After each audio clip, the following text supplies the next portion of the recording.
In today's lesson, we're going to simplify exponential expressions using the multiplication and division rules. In this lesson, we're going to use all of the rules that we've discussed involving exponents and powers.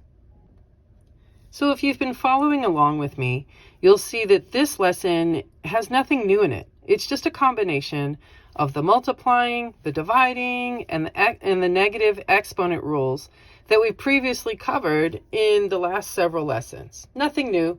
We're just putting things together. Here in example 1, we see that there are 3 bases that are being multiplied together. So this is going to be the use of the product of powers rule. So when we worked through this rule previously, we saw that, hey, when your bases are multiplying, your exponents are going to be adding. So we have a positive 9 plus a negative 6 plus a negative 7. So when you add all of that, 9 minus 6 minus 7, you end up with h to the negative 4th power. But then we remember we have to invoke our negative exponent rules because we're charged with the task of writing our final answer using only positive exponents. So that is where we said, oh yes, so since my exponent is currently negative, we have to invert this. So I have 1 over h to the positive 4th power. And there you go. In our second example, we see that we have a fraction, which immediately tells us I'm going to have to work with a quotient of powers.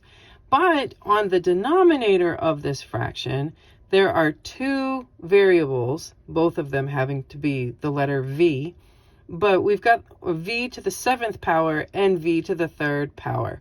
So because we have 2 v's on the denominator of the fraction, that means that we also have to do the product of powers.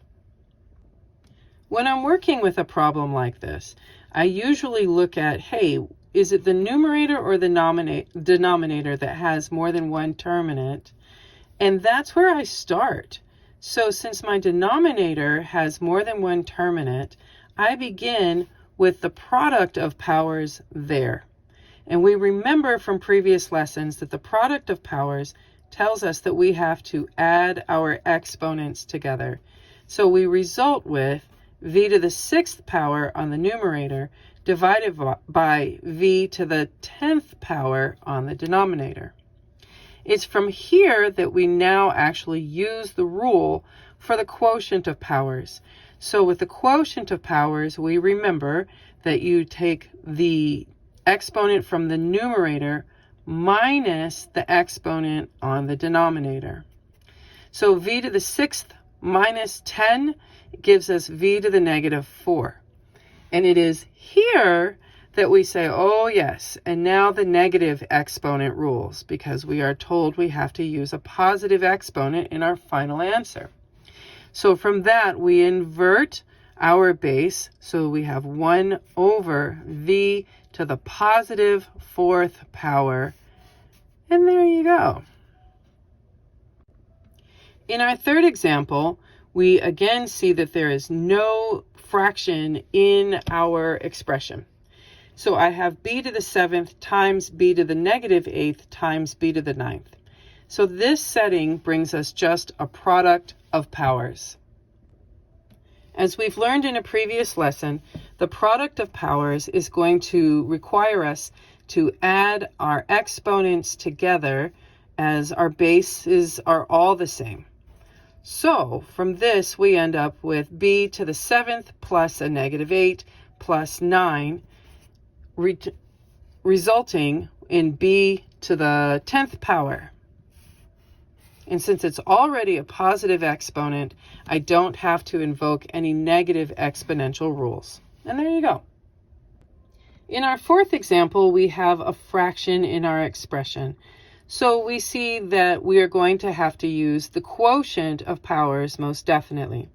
But we have 2 terms here on the denominator of the fraction, and they both have the same base of w. So that means that we will have to be using the product of powers rule in addition to the quotient of powers rule. Since it is my denominator that has two terms in it, let's start there and just begin simplifying our number of terms. So the product of powers rule tells us that we need to add our exponents together. So I have 9 plus a negative 5 down there in the denominator, resulting with w to the negative 2 power on the numerator and w to the positive 4 on the denominator.